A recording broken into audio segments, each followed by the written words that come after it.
Party खोल्ने तर्खरमा बालेन के राख्दैछन् पार्टीको नाम, कस्तो हुन्छ चुनाव चिन्ह, को छन् नेताहरू। अनपेक्षित रूपमा मध्यावधि निर्वाचनमा देश धकेलिएसँगै काठमाडौँ महानगरपालिकाका मेयर बालेन्द्र शाहलाई नयाँ राजनैतिक दल गठनका लागि प्रेसर बढेको छ। उनले औपचारिक निर्णय नगरिसके पनि दल खोलेर चुनाव लड्ने निश्चित प्राय जस्तै बनेको छ। अवाधिक निर्वाचनको समय 2084 सालमा भएकाले बालेन हतारोमा थिएनन्। चुनाव भन्दा 6 महिना जति अगाडि पार्टी घोषणा गरेर झ्वाम्मै होमिने उनको योजना थियो। तर अप्रत्याशित विकास क्रमसँगै यही वर्ष संघीय संसदको चुनाव हुने भएको छ। आउँदो फागुन 21 गति आम निर्वाचन हुने घोषणा सरकारले गरिसकेको हुँदा बालेनसँग तयारीका लागि धेरै समय छैन। बालेनले नयाँ राजनीतिक दल गठन गर्ने कुरामा दुई मत नभए पनि कहिले घोषणा गर्ने भन्नेमा उनको टिम भित्रै एकमत बनिसकेको छैन।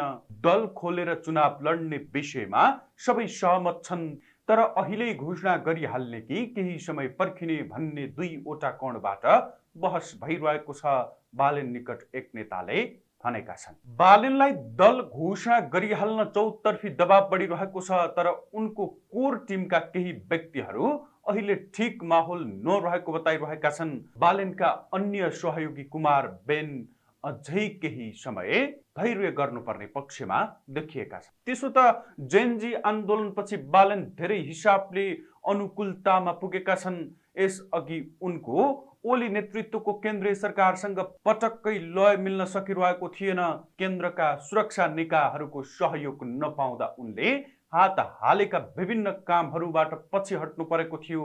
अहिले बालेनकै बलियो समर्थनमा सुशीला कार्की प्रधानमन्त्री बनेकी छिन्। यति मात्रै नभएर उनकै कानुनी सल्लाहकार ओम प्रकाश अर्याल शक्तिशाली गृहमन्त्री पदमा पुगे। त्यसैले यो सरकार बालेनका लागि अहिलेसम्मकै आनन्ददायी छ भन्दा फरक पर्दैन। त्यसो त बालेनलाई सिधै प्रधानमन्त्री बन्ने अफर पनि थियो। जेनजी पुस्ताले पहिलो नम्बरमा चाहेका प्रधानमन्त्री बालेन नै थिए। उनले अनिच्छा देखाएपछि मात्रै सुशीला कार्कीको नाम अघि आएको हो। बालेनले किन प्रधानमन्त्रीको कुर्सीमा बसिहाल्न चाहेनन् भन्नेमा दुईवटा सम्भावित कारण छन्। पहिलो, अहिले बन्ने अन्तरिम सरकारलाई चुनाव गराउने मात्रै म्यान्डेट हुने भएकाले उनले रुचि नगरेको निकटस्थहरू बताउँछन्। यही भाष्यलाई व्यापक बनाइएको पनि छ। अर्को महत्त्वपूर्ण कारण भनेको अहिलेको राजनीतिक परिस्थिति हो। यही अवस्थामा सरकारमा गएर केही काम गर्न नसक्ने उनको बुझाइ छ। अहिलेको विकराल परिस्थितिमा सरकारको नेतृत्व गर्नु भनेको आगोमा हाम फाल्नु बराबर हो। यसबाट उनको लोकप्रियतामा हरास आउने बाहेक अरू केही हुँदैन थियो। सरकारको क्षमता सीमित तर जनअपेक्षा असीमित भएको अवस्थामा बालेनले प्रधानमन्त्री बन्न चाहेनन् र उनी अन्तरिम सरकारको प्रमुख बनेन। बालेन अन्तरिम सरकारको काम चलाउ प्रधानमन्त्री नभएर पूर्ण कार्यकारी अधिकारयुक्त शक्तिशाली प्रधानमन्त्री बन्न चाहन्छन् भन्नेमा दुविधा छैन। उनको मुख्य रोड म्याप यही नै हो। यही रोड म्याप अन्तर्गत उनले संसद विघटनको एजेन्डा अघि सारेका थिए, जसलाई जेनजीहरूले पनि अपनत्व लिए। जेनजीहरूलाई राष्ट्रपतिसँग नभएर सेनासँग वार्ता गर्न सुझाउने पनि बालेन नै थिए। समग्रमा जेनजी आन्दोलनले बालेनलाई निकै शक्तिशाली बनाएको छ, तर उनी स्वयं भने यति बेला अलिकति हच्किएका छन्। किन त? खासमा आन्दोलनले जुन रूप लियो त्यसको अनुमान बालेनले नै गरेका थिएनन्। असङ्गठित र नेतृत्वविहीन जमातले स्वतस्फूर्त गरेको आन्दोलन संवेदनशील हुन सक्छ भन्ने हेक्का उनलाई पनि समयमै भएन। पहिलो दिन गोली लागेर युवाहरू ढल्दा उनी स्तब्ध भएका थिए भने दोस्रो दिनको विध्वंसले डराएका थिए। अहिलेसम्म पनि उनी डरै डरमा बाँचिरहेका छन्। प्रधानमन्त्रीका लागि जेनजीहरूले गरेको आग्रह अस्वीकार गरेका बालेन नयाँ सरकार गठनका लागि भएका कुनै पनि नेगोसिएसनमा सहभागी भएनन्। आफूले खुलेरै समर्थन जनाएका व्यक्ति प्रधानमन्त्री बन्दा पनि उनी शपथ ग्रहणमा गएनन्। यद्यपि लो प्रोफाइलका ओम प्रकाशलाई गृह जस्तो शक्तिशाली मन्त्रालय दिलाउनमा बालेनको हात रहेको भने हुन सक्ने कतिपयको अनुमान छ। स्रोतका अनुसार बालेन अहिले महानगरकै काममा बढी व्यस्त हुन थालेका छन्। ओली सरकार हुँदासम्म उनले आफ्नो जिम्मेवारीमा पनि लत्तो छोडिरहेका थिए। कारण आफूले नरुचाएको प्रशासकीय अधिकृत कार्यालयमा हुनु, प्रशासकीय अधिकृत सरोज गुरागाईसँग बालेनको ट्युनिङ नमिलेको मात्रै होइन, बोलचाल नै बन्द रहेको अवस्था छ। यस्तोमा महानगरका कतिपय महत्त्वपूर्ण कामहरू लट्ठीभद्र बनेका छन्। ओली सरकार ढलेसँगै बालेन जुर्मुराएका छन् भने प्रशासकीय अधिकृत गुरागाई लत्रिएका छन्। सुशीलाको नेतृत्वमा सरकार गठन भएपछि बालेन महानगरमा अल्झेका कामहरू सल्टाउन लागि परेको स्रोतको भनाइ छ। हालै मात्रै बालेनको दबावमा प्रशासकीय अधिकृत गुरागाईले काठमाडौँ टावरको तला थप्ने स्वीकृति रद्द गरेका छन्।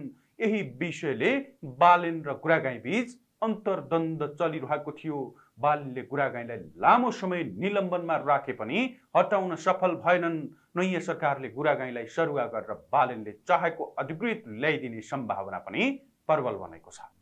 बालेनको अबको रोडम्याप भने संसदीय चुनाव नै हो। उनले राजनैतिक दल खोलेर बहुमत ल्याउने उद्देश्यका साथ चुनावमा देशव्यापी उम्मेदवारी दिने योजना बनाएका छन्।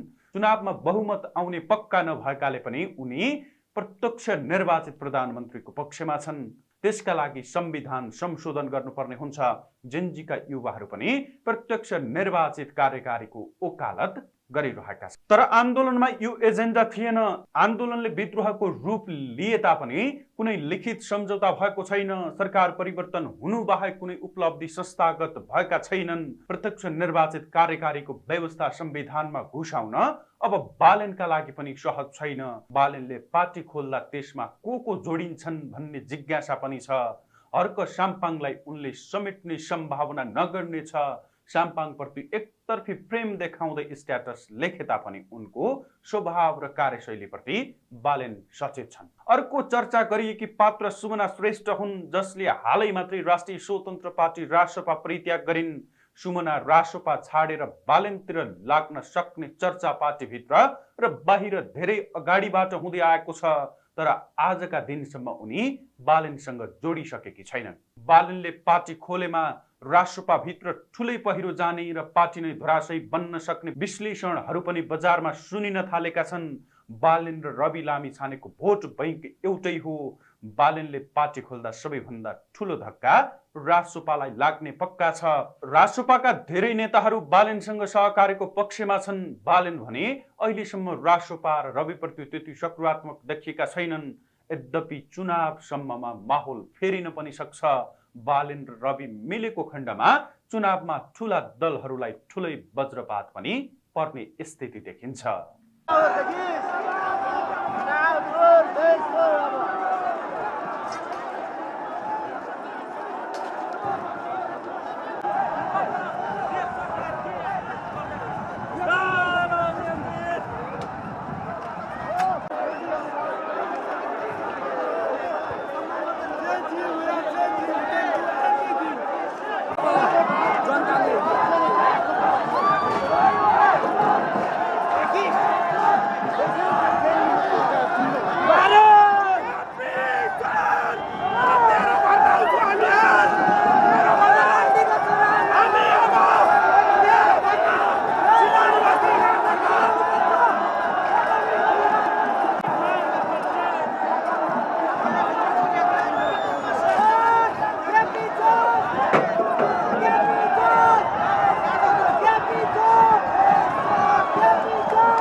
खुसी